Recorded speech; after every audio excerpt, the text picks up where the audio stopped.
wakati nahitaji kitu cha kunipa moyo naingia kwenye mtandao.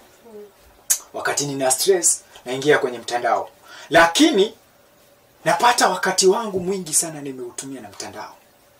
Maybe. Sasa where am I? Am I influenced negatively or positively? I think your coping mechanism is use of social media. Uh-huh. We have a lot of people who cope with stress like differently. Yeah. Some people can go for yoga, dancing, listening to music. Yours is social media, and it's allowed to actually have a coping mechanism to help you cope with issues like life is tough. I'm coping, na wakati mwingine tuna chat. Life is tough. If you find something that actually helps you forget what has been on your mind, what has been weighing on you, that's good. But just focus on try to minimize screen time. I'm just saying too much of something si poa. Lakini angalia hapa Shaban.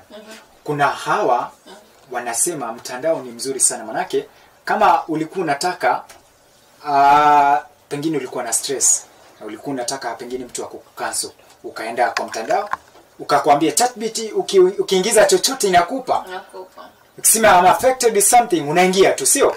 Lakini hebu niambie mimi nikiangalia hapa inanipa kila kitu. Je, uoni hawa watu wa mitandaoni ama hawa ambao wameajiriwa katika sekta tofauti tupeane mfano kama hawa wanapatiana ushauri na saha. Uoni kama mtandao utawanyima kazi yao?